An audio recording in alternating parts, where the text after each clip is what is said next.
என்ன சுமதி, உன் பையன் இப்படி சொல்லிட்டு போறான்? நீ என்னமோ விடி என்று சொல்ற. என்ன, அவனுக்கு கல்யாணம் பண்ணாம விட்டுறலாமா என்று அவர் கேட்கவும், ஏங்க, நான் அப்ப சொன்னதுதான் இப்பவும் சொல்றேன். அவனுக்கு கண்டிப்பா கல்யாணம் பண்ணி வைக்கணும். ஆனா அவன் போக்கிலே விடலாம். அவன் மனசளவு ரொம்ப நொந்து போயிருக்காங்க. அவனுக்கு இப்ப எந்த பொண்ணை பார்த்தாலும் அவனுக்கு கல்யாணம் பண்ணணும்னு ஆசை வராது. ஏன்னா அவன் மனச அப்படி காயப்படுத்திட்டு ஒரு பொண்ணு போயிருக்கா. அதனால அவனை கொஞ்சம் கொஞ்சமா தான் மாத்தணும். இப்பதானே நம்ம வருண் அவனுடைய பழைய நிலைமைக்கு வந்திருக்கான்.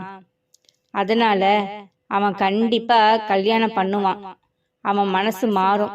அவனுக்குன்னு ஒரு பொண்ணு அவன் மனசை மாத்துறதுக்கு வருவா. எனக்கு அந்த நம்பிக்கை இருக்கு என்று சுமதி சொல்லவும், ஏதோ சொல்ற, நானும் கேக்குறேன்.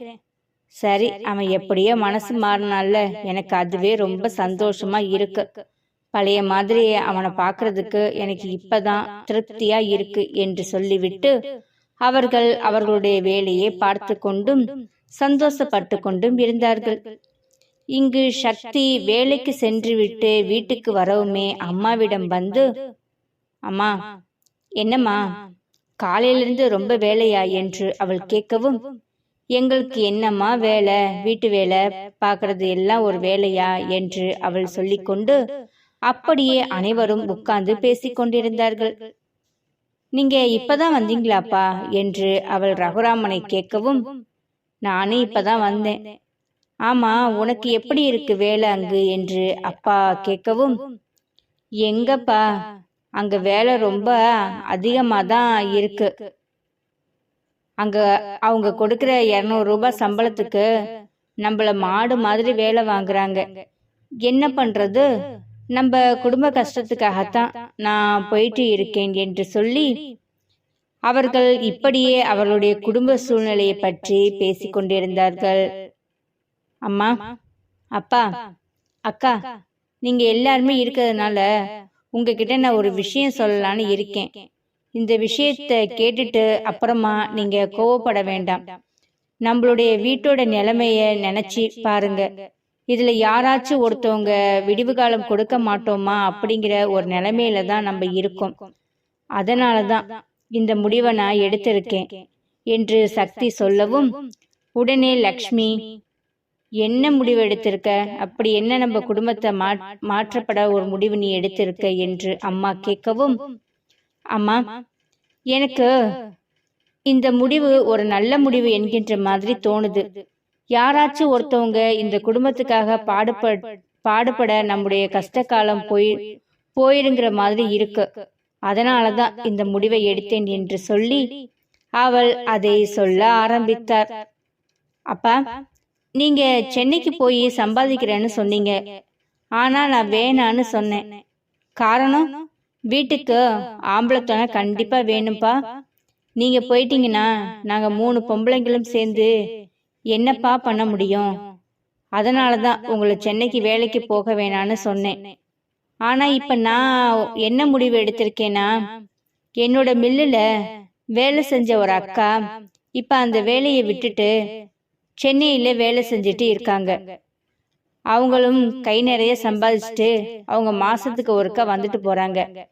அதே மாதிரி நானும் சென்னையில போய் வேலை செய்யலான்னு இருக்கேன்பா என்று அவள் சொல்லவும், அவள் சொன்ன வார்த்தை கேட்டு லக்ஷ்மிக்கும் ரகுராமன் ஸ்வேதா 3 பேருக்கும் அதிர்ச்சியாக இருந்தது.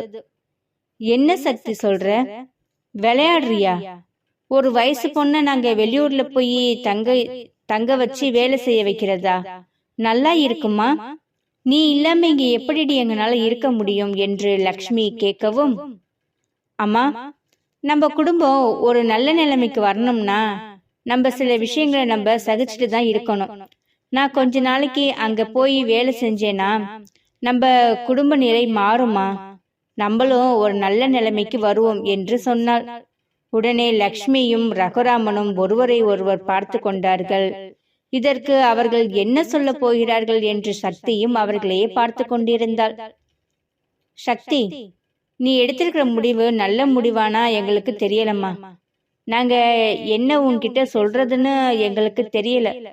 ஆனா நீ இந்த வீட்டுக்கு ஒரு ஆம்பளை பிள்ளை மாதிரி இருந்து நீ பாடுபடணும்னு நினைக்கிற. அதை நினைக்கும் போது எங்களுக்கு சந்தோஷமா தான் இருக்கு. இத நீ ஆம்பளை பிள்ளையா இருந்தா சந்தோஷமா போயிட்டு வான்னு சொல்லி நாங்க வழி அனுப்பி வைப்போம். ஆனா நீ பொம்பளை பிள்ளையா இருக்கிறதுனால தான் எங்களுக்கு கொஞ்சம் தயக்கமா இருக்கு என்று அம்மா சொல்லவும், உடனே சக்தி, அம்மா நீங்க கவலைப்படாதீங்க. ஆம்பளை பிள்ளை தான் போய் கஷ்டப்படணும்னு ஒண்ணு இல்ல. பொம்பளை பிள்ளையும் போய் கஷ்டப்பட்டு சம்பாதிக்கலாமா. பொய் சொல்லக்கூடாது, யார்கிட்டையும் திருடக்கூடாது, தப்பான தொழில் பண்ணக்கூடாது. நம்ம உழைச்சி சம்பாதிக்கிறத யாருமே குத்தன்னு சொல்ல மாட்டாங்க. அது தப்பான காசுன்னு கூட யாரும் சொல்ல மாட்டாங்க. நாளை பின்ன நம்ம நல்லா இருந்தா, ரகுராமன் அன்னைக்கு அப்படி இருந்தான், அந்த வீட்டு பொம்பளை பசங்க வேலை செஞ்சு அந்த குடும்பத்தை நிலைநாட்டிட்டாங்கன்னு தான் பெருமையா பேசுவாங்களே தவிர யாரும் நம்மள தாழ்த்தி பேச மாட்டாங்க என்று அவள் சொல்லவும், நீ சொல்றது புரியுது சக்தி. ஆனா உன்னை எப்படி நாங்க தனியா அனுப்புறது தான் எங்களுக்கு குழப்பமா இருக்கு என்று சொல்லவும், அப்பா நீங்க கவலைப்படாதீங்க. நான் தான் சொன்னேன்ல, என்னோட மில்லுல வேலை செய்தவர் அக்கா அங்க வேலை செய்யறாங்க. அவங்க கிட்ட நான் எல்லா டீட்டெயிலுமே கேட்டுட்டேன். அவங்க நாளைக்கு சென்னைக்கு கிளம்புறதா சொன்னாங்க. நான் அவங்க கிட்ட இன்னைக்கு பேசிட்டு நானும் அவங்க கூட கிளம்புறேன்ப்பா. நம்ம குடும்பம் ஒரு நல்ல நிலைமைக்கு வரணும்னு நம்ம அக்காவுக்கு ஒரு நல்ல இடத்துல கல்யாணம் பண்ணணும்னா நான் போய் சம்பாதிச்சா மட்டும்தான் அது நடக்கும். அதுவும் சென்னையில போய் சம்பாதிச்சா மட்டும்தான் அது நடக்கிற மாதிரி இருக்கு. நீங்க கவலைப்படாம இருங்கப்பா என்று சொல்லவும், இவர்கள் இருவரும் சிறிது நேரம் யோசித்து பிறகு, சரிமா, நீ எங்க இருந்தாலும் புத்திசாலித்தனமா இருப்ப. நீ காரியத்துல கண்ணா இருப்ப. நீ அடுத்தவங்க தீண்டினா நீ நெருப்பா இருப்ப. அப்படி என்கின்ற நம்பிக்கையில் நான் உன்னை சென்னைக்கு அனுப்புறேன் என்று அப்பாவும் அம்மாவும் சொல்லவும் அவளுக்கு மிகவும் சந்தோஷமாகிவிட்டது. உடனே ஸ்வேதாவை பார்த்த சக்தி, என்னக்கா அம்மாவும் அப்பாவும் சந்தோஷமா சொல்றாங்க, நீ எதுவுமே சொல்ல மாட்டேங்கிற என்று அவள் கேட்கவும், எனக்குன்னு ஒருத்தி பேச்சு தனக்கு நீ தான் இருந்த. இப்ப நீயும் சென்னைக்கு போறன்னு சொல்ற. நான் யாருக்கிட்ட சண்டை போடுவேன், நான் யாருக்கிட்ட பேசுவேன் என்று சொல்லவும், அக்கா கவலைப்படாத, நான் மாசம் மாசம் வந்து உங்ககிட்ட சண்டை போட்டுக்கிறேன். நீ அம்மா கூட பேசு, அம்மா கூட சண்டை போட்டுட்டு இரு என்று அவள் கிண்டலாக சொல்லவும், போ சக்தி என்று அவள் சொன்னாள். இப்படியே அனைவரும் சந்தோஷமாக பேசிவிட்டு பிறகு, சரிம்மா, நான் போய் அந்த அக்காவை போய் பார்த்துட்டு பேசிட்டு எப்ப என்னங்கிறத நான் கேட்டுட்டு வரேன். நான் போயிட்டு வரேன் என்று சொல்லிவிட்டு சக்தி வெளியே கிளம்பினாள். சக்தி வெளியே சென்ற பிறகு லக்ஷ்மியிடம், லக்ஷ்மி, நம்ம ஏதும் தப்பான முடிவு எடுக்கலையே, நம்ம ஒரு நல்ல முடிவு தானே எடுத்திருக்கோம். எதுக்கு தெரியுமா, சக்தி சொன்ன விஷயத்துக்கு நான் மறுப்பு சொல்லாம சரின்னு சொன்னேன். அவ எடுக்கிற ஒவ்வொரு விஷயமும் ஒவ்வொரு முடிவும் நல்லா தான் இருக்கும். அவ எடுக்கிற முடிவு என்னைக்குமே தப்பா போகாது. அதே மாதிரி இப்ப எடுத்திருக்க முடிவு கூட நம்ம குடும்பத்துக்காக ஒரு விடிவு காலம் வர்றதுக்காக தான் எடுத்திருப்பாங்கிறது எனக்கு தீர்மானமா இருந்துச்சு. அதனாலதான் சக்தி விஷயத்துல நான் சரின்னு சொன்னேன் என்று அவர் சொல்லவும், எனக்கு புரியுதுங்க. இப்ப உங்களை பார்க்க முடியாத வேலைய உங்களால இங்க இருந்து எதுவும் செய்ய முடியாது. சென்னைக்கு போக ஆசைப்படுறா. நம்ம சக்தி நம்ம வீட்டுக்கு பொண்ணா கிடைச்சது நம்ம செஞ்ச பாக்கியம். அவள மாதிரி ஒரு பொண்ணு கிடைக்கிறது நம்ம கொடுத்து வச்சிருக்கணும் என்று சொல்லி இருவரும் அப்படியே பேசிக் கொண்டிருந்தார்கள். இங்கு வெளியே சென்ற சக்தி அந்த சென்னையில் வேலை செய்யும் அந்த அக்காவை பார்த்து அவள் சில விஷயங்களை கேட்டு தெரிந்து கொண்டாள். அப்ப சக்தி, நீ என் கூட வேலைக்கு வரியா என்று அவள் கேட்கவும், ஆமாக்கா, நான் அம்மா கிட்டையும் அப்பா கிட்டையும் பேசி சம்மதம் வாங்கிட்டேன். இந்த விஷயம் உங்களை பார்த்ததுக்கு அப்புறமா எடுத்த முடிவு கிடையாது.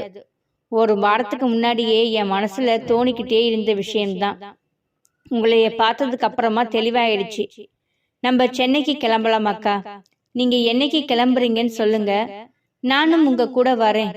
என்னென்ன எடுத்துட்டு வரணும், எப்படி இருக்கணும் எல்லாமே நீங்க எனக்கு சொல்லி கொடுத்தீங்கன்னா அதுக்கு தகுந்த மாதிரி நாங்க வேலை செய்வேன். என் குடும்ப கஷ்டத்தை நான் போக்குவதற்காகத்தான் வருவேன். நான் நல்லா வேலை செய்வேன் என்று அவள் சொல்லவும், சக்தி, உன் வேலையை போய் யாராச்சும் குறை சொல்லுவாங்களா? நீ எங்களை விட நீ நல்லா வேலை செய்வன்னு எனக்கு தெரியும். சக்தி, சரி, அப்ப நாளைக்கு நைட்டு நம்ம ஊருக்கு கிளம்பலாம். நீ ரெடியா இரு என்று சொல்லி அவள் சொல்லவும் சரி என்று சொல்லிவிட்டு அவள் அங்கிருந்து கிளம்பினாள். அவள் அங்கிருந்து கிளம்பி வீட்டுக்கு வந்து கொண்டிருக்கும் பொழுது வழியில் கயல்விழியை பார்த்ததும், கயல், கயல், கொஞ்சம் நில்லடி என்று அவள் கூப்பிட்டாள். உடனே திரும்பி பார்த்த கயல், என்னடி சக்தி, என இப்படி ஓடி வர மூச்சு வாங்க என்று கேட்கவும், உன்னை பார்த்ததும் உன்கிட்ட ஒரு முக்கியமான விஷயம் சொல்றதுக்காகத்தான் உன்னை கூப்பிட்டு கத்திக்கிட்டே இருந்தேன். நீ காதுல விழுகாததுனால போயிட்டே இருந்தியா, அதனாலதான் ஓடி வந்தேன் என்று சொல்லவும், சொல்லிடி, என்ன முக்கியமான விஷயம் என்று அவள் கேட்கவும், ஒன்னும் இல்ல கயல், நான் நேற்று சொன்னேன் இல்லையா, சென்னையில போய் வேலை செய்யலான்னு சொல்லிட்டு, அதை நான் இப்ப அம்மா கிட்டையும் அப்பா கிட்டையும் பேசி நான் தீர்மானமா ஒரு முடிவு பண்ணிட்டேன் என்று அவள் சொல்லவும், என்ன சொல்ற சக்தி, நீ என்ன சொல்ற, உண்மையாலுமே சென்னைக்கு போறியா என்று அவள் கேட்கவும், ஆமாம் கயல், எனக்கு சென்னையில் போய் வேலை செஞ்சு என் குடும்பத்தை காப்பாத்தணுங்கிற ஒரு நிலைமை வந்துருச்சு. நான் அதை தான் பண்ண போறேன். ஆனா உன்னை விட்டுட்டு போறது தான் கஷ்டமா இருக்கு. நான் கண்டிப்பா உனக்கு ஃபோன் பண்றேன். நான் மாசத்துக்கு ஒருக்கா வந்து உங்க எல்லாரையுமே பார்ப்பேன். என்னுடைய நிலைமை உனக்கு புரியும் இல்ல, அதனாலதான் நான் போறேன்னு சொல்றேன் என்று சொல்லவும், சக்தி, உன்னை பிரிஞ்சு நான் எப்படி இருக்கிறது, பேசாம என்னையும் உன் கூட கூட்டிட்டு போயேன் என்று அவள் கேட்கவும், நான் போறேன், எங்க வீட்டுல சரின்னு சொல்லிட்டாங்க, உங்க வீட்டுல சரின்னு சொல்லுவாங்களா என்று அவள் கேட்கவும், நீ வந்து எங்க அம்மா கிட்ட அப்பா கிட்டையும் பேசினா அவங்களும் சரி என்று தான் சொல்லுவாங்க. நாங்க மட்டும் என்ன இங்க ரொம்ப ஓகோனா இருக்கோம், நாங்களும் கஷ்டப்பட்டுக்கிட்டு தானே இருக்கோம். நீ செய்யற வேலைய நானும் செய்ய போறேன், நீ வாங்குற சம்பளத்தை நானும் வாங்க போறேன். நம்ம 2 பேரும் அங்கிருந்து நம்ம குடும்பத்துக்கு பணம் அனுப்பிச்சா அவங்களுக்கு சில பிரச்சனைகள் எல்லாம் தீரும் இல்ல. நீ வந்து தயவு செஞ்சு எங்க அம்மா கிட்ட என் அப்பா கிட்டையும் பேசு என்று சொல்லவும், சரி என்று அவள் ஒரு முடிவுக்கு வந்து கயல்விழியும் சக்தியும் கயல் வீட்டிற்கு சென்றார்கள். கயல் வீட்டிற்கு சென்றதுமே அங்கு கயலின் அம்மாவும் அப்பாவும், வாமா சக்தி, எப்படி இருக்க? ஆமா, அக்காவை பொண்ணு பார்த்துட்டு போனாங்கன்னு கயல் சொன்னா, விஷயத்த சொன்னா. நம்மனால அவ்வளவு கொடுத்து கல்யாணம் பண்ண முடியாதுமா, நம்மளுக்கு தகுந்த மாதிரி தான் மாப்பிள்ளை பார்க்கணும். கவலைப்படாத, அக்காவுக்கு நல்ல இடத்துல இருந்து நல்ல மாப்பிள்ளை வரும். தங்கமான பொண்ணுக்கு எங்க இருந்தாலும் மாப்பிள்ளை நல்லபடியா வரும், நீ கவலைப்படாத, சரியா என்று சொல்லவும், சரிங்க அத்தை, உங்ககிட்ட ஒரு முக்கியமான விஷயம் பேசுறதுக்காகத்தான் வந்தேன் என்று அவள் சொல்லவும், என்னம்மா, என்ன முக்கியமான விஷயம் என்று கேட்டாள். ஒன்னில்ல அத்தை, நான் மில்லுல தானே வேலை செஞ்சிட்டு இருக்கேன். ஆனா அந்த சம்பளம் எங்க குடும்பத்துக்கு பத்தவே மாட்டேங்குது. அப்பாக்கு வேற அடிக்கடி உடம்பு முடியாம போயிருதா, அப்பானாலையும் வேலைக்கு போக முடியல. அதனாலதான் நான் ஒரு முடிவெடுத்து, நம்ம மில்லுல வேலை செஞ்சக்கா இப்ப சென்னையில வேலை செய்யறாங்க, நானும் அவங்க கூட போய் வேலை செய்யலாங்கிற முடிவுக்கு வந்துட்டேன். அம்மா கிட்டையும் அப்பா கிட்டையும் பேசிட்டேன், அவங்களும் சரின்னு சொல்லிட்டாங்க. சரி, நான் அந்த அக்கா கிட்ட எப்ப கிளம்பலாம் என்று சொல்லி கேட்கலான்னு வந்தேன். அப்பதான் வழியில கயலை பார்த்தேன், அவளும் என் கூட வரேன்னு சொல்றான். நம்ம குடும்பத்தை ஒரு நல்ல நிலைமைக்கு கொண்டு வராட்டி உன் கூட நான் இருந்தேனா எனக்கு எந்த பயமும் இருக்காதுன்னு சொல்றா. நீங்க என்னத்த சொல்றீங்க, நான் கயலை கூட்டிட்டு போகட்டுமா என்று அவள் கேட்கவும், உடனே கயலின் அம்மாவும் அப்பாவும் ஒருவரை ஒருவர் பார்த்து, இங்க பாருங்க சக்தி, நீ நல்ல பொண்ணு, நீ சூதனமா எல்லாமே பண்ற பொண்ணு, எல்லார்கிட்டையும் கட் அண்ட் ரைட்டா இருக்கிற பொண்ணு, உன்கிட்ட எந்த ஒரு வார்த்தையுமே எடுபடாது. எந்த ஒரு விஷயமும் ஒண்ணு இல்லாம எதுவும் செய்ய முடியாது என்பது எங்களுக்கு நல்லாவே தெரியும். அதனால நீ கையில உன் கூட கூட்டிட்டு போறதுக்கு எங்களுக்கு எந்த விதமான எதிர்ப்பும் கிடையாது. நீ கையில சந்தோஷமா கூட்டிட்டு போ. அவ உன் கூட இருக்கிற வரைக்கும் எங்களுக்கு எந்த பயமும் இல்லை என்று அவர்கள் சொல்லவும், உடனே கைலுக்கும் சக்திக்கும் சந்தோஷமாகிவிட்டது. உடனே கைலுக்கு எனக்கு ரொம்ப சந்தோஷமா இருக்கு. உன் கூட நானும் சென்னைக்கு வர நினைக்கும் போது எனக்கு ரொம்ப ரொம்ப சந்தோஷமா இருக்கு என்று சொல்லி அவளுடைய சந்தோஷத்தை சக்தியிடம் வெளிப்படுத்தி கொண்டு இருந்தாள். சரியத்த, நான் கேட்டதுக்காக கையில என் கூட அனுப்பி வைக்கிறேன்னு சொன்னீங்க பாத்தீங்களா, அந்த மரியாதையை நான் எப்பவுமே காப்பாத்துவேன். அப்ப நான் கிளம்புறேன் அத்தை என்று சொல்லவும், இருமா ஒரு வாய் காப்பி தண்ணீர் குடிச்சிட்டு போகலாம் என்று அவள் சொல்லவும், இல்லத்த பரவாயில்ல இருக்கட்டும், இன்னொரு நாளைக்கு வந்து குடிச்சுக்கிறேன் என்று சொல்லிவிட்டு அவள் அங்கிருந்து சென்றாள். சக்தி கைலின் அம்மாவிடம் அப்பாவிடமும் பேசிவிட்டு வீட்டிற்கு சென்றதுமே அங்கு நடந்த விஷயம் அனைத்தையும் அம்மாவிடமும் சொல்லவும், பரவாயில்ல சக்தி, நான் கூட எங்க தனியா போறேன்னு நினைச்சிட்டு இருந்தேன். உன் கூட கையிலும் வர்றது எனக்குமே கொஞ்சம் சந்தோஷமா தான் இருக்கு. சரி, நீங்க 2 பேரும் பார்த்து பத்திரமா நாளைக்கு ஊருக்கு கிளம்புங்க. உனக்கு தேவையானது எல்லாமே நான் எடுத்து வைக்கிறேன் என்று அம்மா சொல்லவும், சரி என்று சக்தி சென்னைக்கு கிளம்புவதை நினைத்து இவர்கள் சந்தோஷப்பட்டு கொண்டிருந்தார்கள். இங்கு வருண் ஆபீஸ் வேலைகள் அனைத்தையுமே அவன் செய்ய போகிறேன் என்று அப்பாவிடமும் அம்மாவிடம் சொல்லவும், அன்று அவன் அப்பாவின் ஆபீஸுக்கு சென்றான்.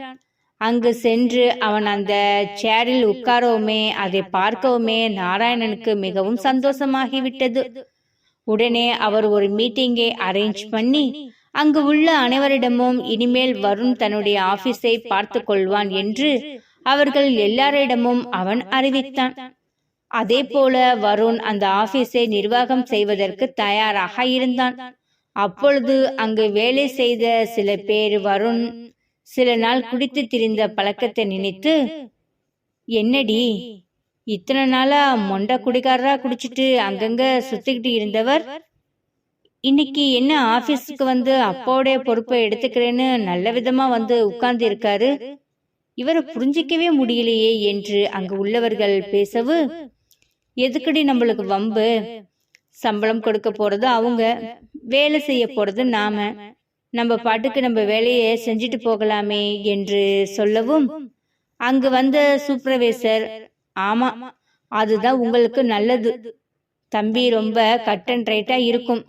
இன்னொரு விஷயம் நான் இப்பதான் கேள்விப்பட்டேன், பொம்பளை பசங்களை பார்த்தாலே அவருக்கு பிடிக்காதான், அதனால கொஞ்சம் ஜாக்கிரதையாவே நீங்க அவர்கிட்ட வேலை செய்யுங்க, புரியுதுங்களா என்று சொல்லவும், என்னது பொம்பளை பசங்களை பார்த்தா அவருக்கு பிடிக்காது, ஏன் என்ன என்று கேட்கவும், அதெல்லாம் எனக்கு தெரியாது, அரசல் பரசலா எனக்கு ஒரு விஷயம் வந்துச்சு, அதை உங்ககிட்ட தெரிவிச்சேன், நீங்க போயிட்டு எதையாவது சொல்லி வாங்கி கட்டிக்காம இருந்தா சரிதான் என்று அந்த சூப்பர்வைசர் சொல்லவும், சரிடி, நம்ம ஏன் அவர் விஷயத்துல தலையிட போறோம், நம்ம வேலையை நம்ம பார்க்கலாம் என்று சொல்லிவிட்டு அவர்களுடைய வேலையை பார்த்து கொண்டிருந்தார்கள்.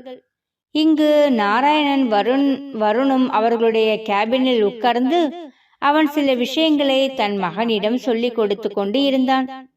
வருண், இனிமேல் இந்த ஃபைல் இந்த வேலை எல்லாமே நீ பார்த்துக்கோ, நான் கொஞ்ச நாளைக்கு நம்ம இன்னொரு ஃபேக்டரிக்கான வேலையை நான் பார்த்துக்கிறேன், அப்பப்ப வந்து நான் உனக்கு ஏதாச்சும் நான் சொல்லி கொடுத்துட்டு போறேன் என்று சொல்லவும், அப்பா நான் பார்த்துக்கிறேன், நீங்க கவலைப்படாதீங்க, நீங்க உங்களுடைய வேலையை நீங்க பாருங்கப்பா என்று அவன் சொல்லவும், சரி என்று சொல்லிவிட்டு நாராயணன் அந்த ஆபீஸ்ல இருந்து வெளியே சென்றார்.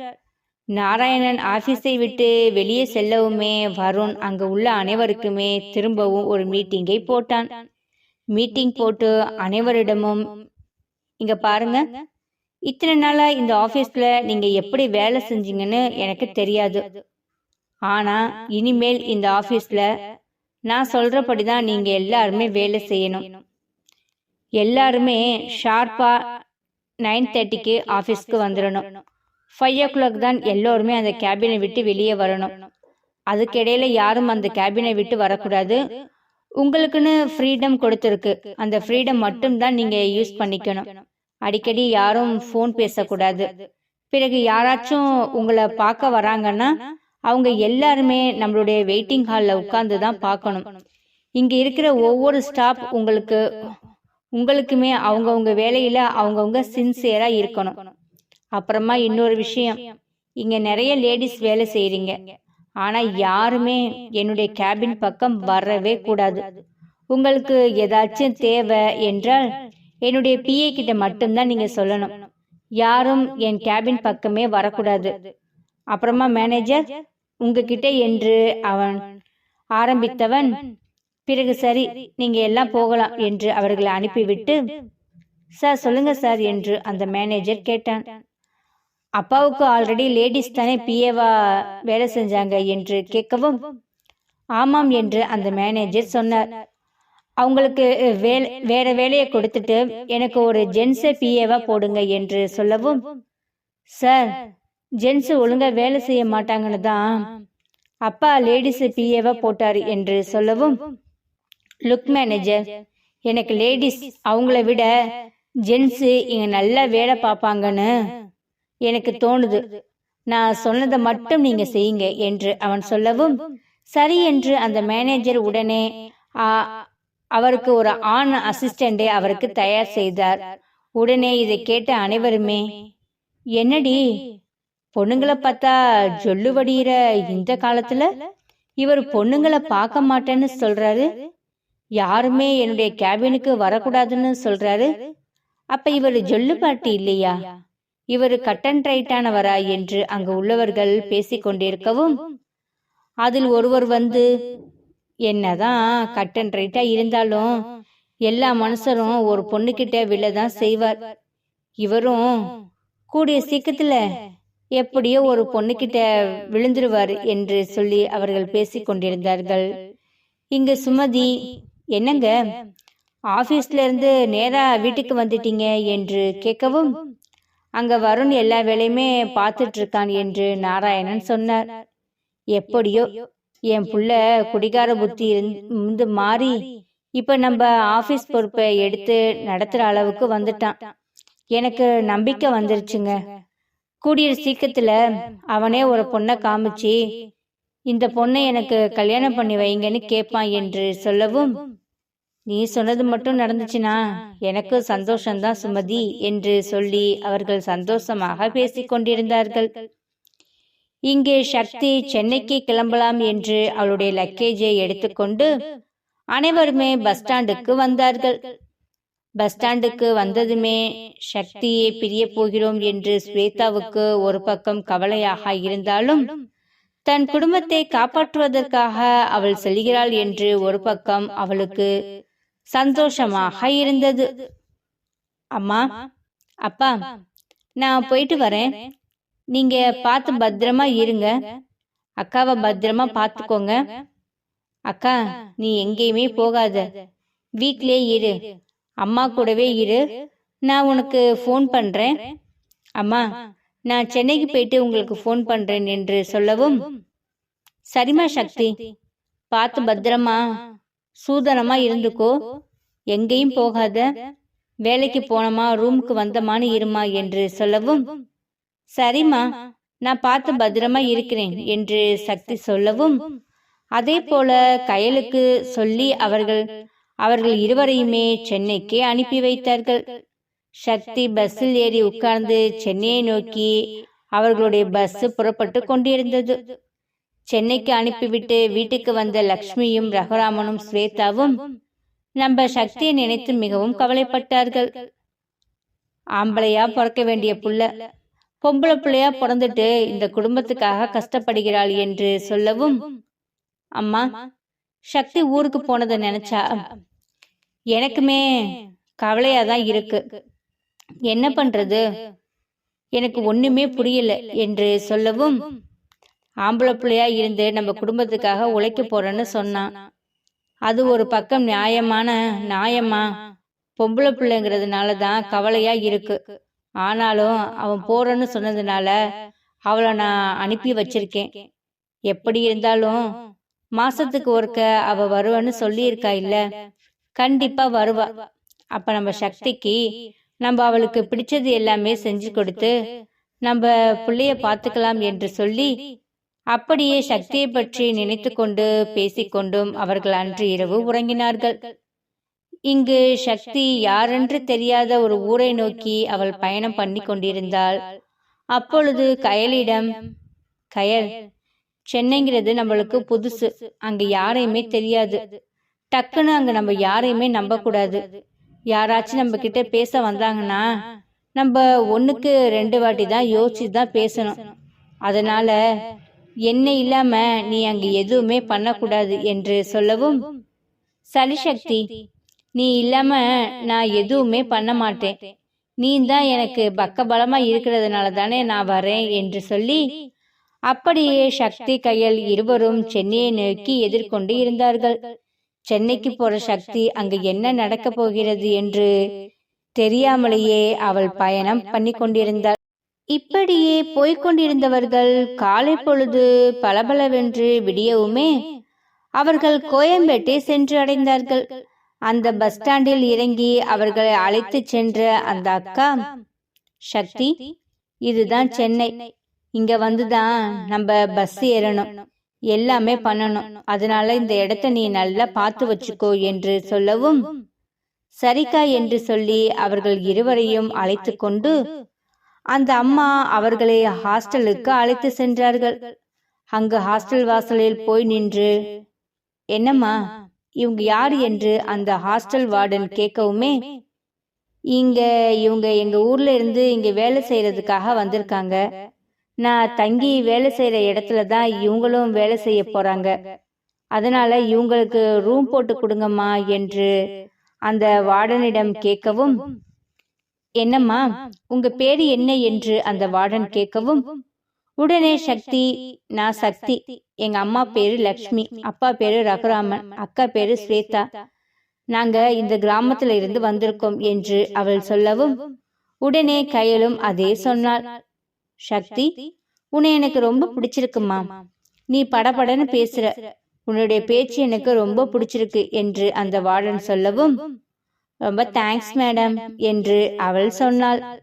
உடனே, மேடம் நான் நல்லா பேசலையா என்று கயல் கேட்கவும், நீயும் நல்லாதாமா பேசுற என்று சொல்லி கயலை கலாய்க்கவும், அவர்கள் இருவருக்குமே அந்த ஹாஸ்டலில் அவர்கள் இடம் கொடுக்கவுமே அவர்களுக்கென்று ஒதுக்கப்பட்ட இடத்திற்கு அவர்கள் சென்றார்கள். அங்கு அவர்களுக்கென்று ஒரு கட்டில் மெத்தை போட்டு அவர்களுக்கென்று ஒரு பாத்ரூம் இருந்தது. அந்த அறையை பார்க்கவுமே சக்திக்கு, அக்கா இதுதான் ரூமா என்று அவள் கேட்கவும், ஆமா, இங்க நீ, நானு, நம்ம கயல் 3 பேர் மட்டும்தான் தங்க போகிறோம் என்று சொல்லவும், சந்தோஷம் என்று அவள் சொன்னாள். இப்படியே அந்த ரூமை அவள் சுற்றி முற்றும் பார்த்து கொண்டிருந்தாள்.